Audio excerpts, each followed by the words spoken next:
తాకట్లో ఉన్న మీ బంగారాన్ని విడిపించి ఆ రోజు ఆన్లైన్ రేటుకి కొంటాం. Sharma gold company. ఓం శ్రీ మహాగణాధిపతయే నమో నమః.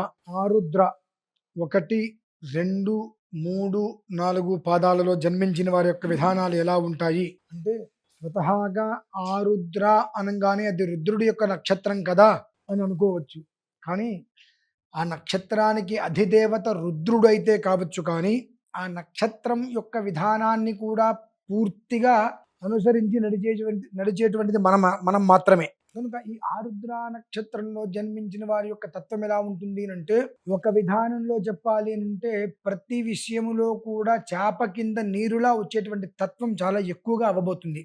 ఈ గురుచండాల యోగము అని ఇందాక ఒక విషయంలో మనం చెప్పుకోవడం జరిగింది. ఆ గురుచండాల యోగము అనేటువంటిది ఏ స్థితిలో మనిషిని ఇబ్బంది పెట్టడానికి అవకాశం ఉంటుందో ఆ రకంగా ఆ విధానంలో ఎన్నో విధానాలను అనుసరించి ఇబ్బందులు, అవమానాలు అనేటువంటిది ఎక్కువగా వీళ్ళు ఎదుర్కోవాల్సిన పరిస్థితి ఉంటుంది. అలాగే ఆరుద్ర నక్షత్ర ప్రభావంలో ఇప్పుడు జరగబోయేటువంటి స్థితి ఎలా ఉంటుంది అంటే, ముందు నుయ్యి వెనక గొయ్యి అనేటువంటి స్థితి ఏ రకంగా అయితే ఉంటుందో, ఈ ఆరుద్ర నక్షత్ర ప్రభావం ఉన్నటువంటి వారు ఎవరైతే ఉన్నారో, ఎందువల్లంటే ఆరుద్ర అనేటువంటిది రాహు మహర్దశ.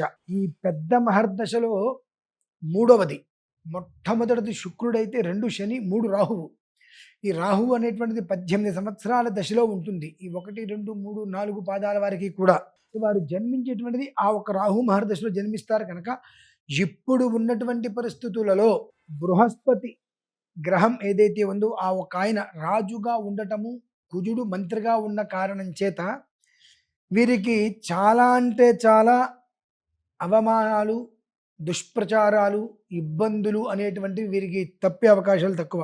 అలాగే ఈ నక్షత్రంలో పుట్టినటువంటి స్త్రీలు ఎవరైతే ఉంటారో వారు కూడా ఎన్ని తెలివితేటలు ఉన్నప్పటికీ కూడా ఉన్నటువంటి వాతావరణ పరిస్థితులలో ఇప్పుడు జరిగేటువంటి దాంట్లో పూర్తిగా కూడా మనకు తెలివి తక్కువ అంటూ ఉంటారు పెద్దవాళ్ళు. ఆ రకంగా ఏమాత్రము తెలివి అనేటువంటిది ప్రదర్శన చేయలేక మాట్లాడేటువంటి కొన్ని మాటలకు కావచ్చు, చేసేటువంటి చిన్నవైనా కావచ్చు పనులు, అవన్నీ కూడా చాపంటే చాలా పెద్దదైపోయి 10 మందిలో కూడా ఒక రకమైనటువంటి సమస్యల్ని మనం ఎదుర్కొనే పరిస్థితి ఉండేటువంటి అవకాశం ఎక్కువగా ఉన్నది. కనుక ఈ ఆరుద్ర నక్షత్రంలో జన్మించినటువంటి వ్యక్తి ఎవరైతే ఉంటారో జాతకులు, సాధ్యమైనంత వరకు కూడా సుబ్రహ్మణ్యేశ్వర స్వామి వారిని ఆరాధన చేయడం చాలా శ్రేయదాయకం. మీరందరూ కూడా క్షేమంగా ఉండాలని కోరుకుంటూ సెలవు తీసుకుంటారు. ఓం శ్రీ మహాగణాధిపతయే నమో నమః.